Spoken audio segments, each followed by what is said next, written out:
नमस्कार दोस्तों, स्वागत है आपका एक और नए वीडियो में।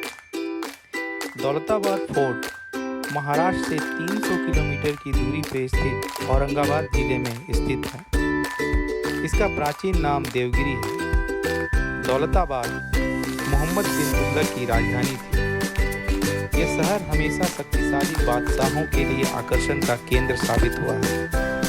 दौलताबाद की सामरिक स्थिति बहुत ही महत्वपूर्ण थी। यह उत्तर और दक्षिण भारत के मध्य में पड़ता था। यहाँ से पूरे भारत पर शासन किया जा सकता था। इसी कारणवश बादशाह मोहम्मद बिन तुगलक ने इसे अपनी राजधानी बनाया था। उसने दिल्ली की समस्त जनता को दौलताबाद चलने का आदेश दिया था, लेकिन वहाँ की खराब स्थिति तथा आम लोगों की तकलीफों के कारण उसे कुछ वर्षों बाद राजधानी पुनः दिल्ली लानी पड़ी। देवगिरी दक्षिण भारत का प्रसिद्ध ऐतिहासिक नगर, जो आजकल दौलताबाद के नाम से पुकारा जाता है, महाराष्ट्र के औरंगाबाद जिले में स्थित यह नगरी अन्य और भी दार्शनिक स्थलों से भरी हुई है। भीलम नामक राजा ने इसे 11वीं सदी में बसाया था और उसी काल से 200 वर्षों तक हिंदू शासकों ने देवगिरी पर शासन किया। 14वीं सदी से यह नगर मुसलमानों के अधिकार में चला गया। देवगिरी के समीप औरंगजेब के मरने पर यह जिला औरंगाबाद कहा जाने लगा। मथुरा के यादव कुल से देवगिरी के हिंदू शासक संबंध जोड़ते हैं, जिस कारण यहाँ का राजवंश यादव कहलाया। हेमाद्री रचित व्रतखंड में तथा अभिलेखों के आधार पर दृढ़ प्रहार देवगिरी के यादव वंश का प्रथम ऐतिहासिक रूप माना जाता है। भीलम शक्तिशाली नरेश था, जिसने होयसल, चोल तथा चालुक्य राज्यों पर सफल आक्रमण किया था। उसके उत्तराधिकारी सिंघन ने इसे साम्राज्य का रूप दे दिया। युद्ध के फलस्वरूप देवगिरी राज्य खानदेश से अनंतपुर, मैसूर तक तथा पश्चिमी घाट से हैदराबाद तक विस्तृत हो गया। 13वीं सदी के देवगिरी नरेश कृष्ण का नाम अनेक लेखों में मिलता है। इसने वंश की प्रतिष्ठा की अभिवृद्धि की। कृष्ण के पुत्र रामचंद्र के शासन में खिलजी वंश के सुल्तान अलाउद्दीन ने देवगिरी पर चढ़ाई की। अलाउद्दीन यहाँ से असंख्य धन लूट कर ले गया और उसके सेनापति काफूर रामचंद्र को बंदी बना लिया। कुछ समय पश्चात रामचंद्र मुक्त कर दिया गया। यही कारण था कि देवगिरी के राज ने तेलंगाना के युद्ध में काफूर को हथियारों की मदद दी थी। शंकरदेव ने सिंहासन पर बैठने के बाद मुसलमानों से शत्रुता बढ़ा ली। इसका फल यह हुआ कि शंकरदेव को हराकर काफूर ने देवगिरी पर अधिकार कर लिया। देवगिरी का नाम मोहम्मद तुगलक के साथ भी संबंधित है। उसने राजधानी दिल्ली से हटाकर देवगिरी दौलताबाद में स्थापित की और फिर से दिल्ली वापस चला गया। देवगिरी का दुर्ग आज भी दक्षिण भारत में प्रसिद्ध है और स्थानीय क्षत्रिय दुर्ग में स्थापित देवी प्रतिमा की पूजा पुराने ही उत्साह से करते हैं। दौलताबाद किला एक उपेक्षित किला, न शोधकर्ता की नजर पड़ती है, न ही इसे संरक्षित रखने के पर्याप्त उपाय किए जा रहे हैं। कमजोर दीवारें गिर रही हैं, प्राचीन धरोहर भारत खोता जा रहा है। इतिहास गवाह है, यही एकमात्र ऐसा किला है जिसे कभी कोई जीत नहीं सका। कई राजाओं की तरह अकबर ने भी इस पर 4 बार चढ़ाई की थी, लेकिन सफल नहीं हुआ।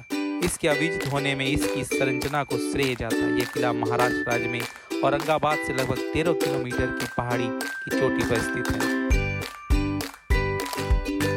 यह भारत के सबसे मजबूत किलों में एक मजबूत किला है। यह 3 मंजिला है। हिल टॉप महल की बनावट में इस्तेमाल खांचे और ग्रीन प्लान का हूबहू प्रयोग शाहजहां के बनवाए दौलत खाना में भी मिलता है। इसमें कुछ कमरे सोने के लिए, कुछ मनोरंजन के लिए और कुछ दर्शक हॉल के रूप में इस्तेमाल होते थे। यह शाही निवास जैसा ही था, हालांकि यह मस्जिद और स्नान जैसी सुविधाओं तक पहुँचने में कठिनाई है। यह प्राथमिक मुगल निवास नहीं था, न ही यह एक स्थायी आधार पर एक घर था, बल्कि अपने दूरस्थ और दर्शनीय स्थान को सुझाता यह स्थान किला शाही परिवार और दरबारी सदस्यों द्वारा कभी कभी उपयोग के लिए था। दौलताबाद में बहुत सी ऐतिहासिक इमारतें हैं जिन्हें जरूर देखना चाहिए।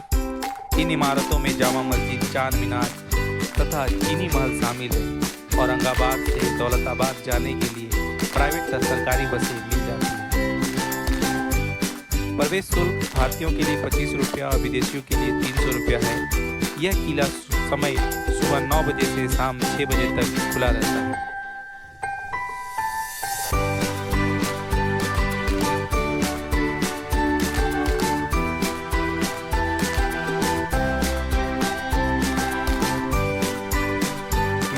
मुंबई से लेकर के औरंगाबाद तक का सफर बाय कार रोड से सफर पूरा किया।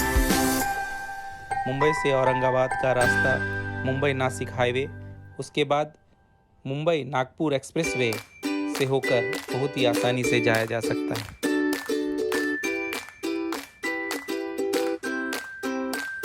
औरंगाबाद के समीप ही अजंता और एलोरा की गुफाएं अवस्थित है, जो कि एक बहुत ही दर्शनीय स्थल है।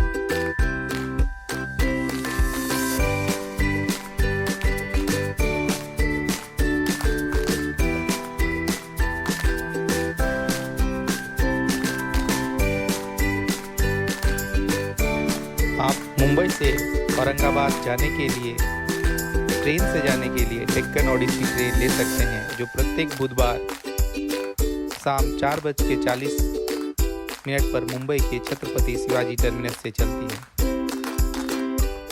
पर्यटकों के लिए खास हिदायत है कि इस किले में जा रहे तो पानी की बोतल जरूर साथ रखें, क्योंकि वहां ऊपर कहीं भी पानी पीने की व्यवस्था नहीं है। पहाड़ी पे स्थित किले में पहुंचने पर 750 सीढ़ियों को पार करके ऊपर जाना पड़ता है, जो कि एक खड़ी चढ़ाई के जैसा है।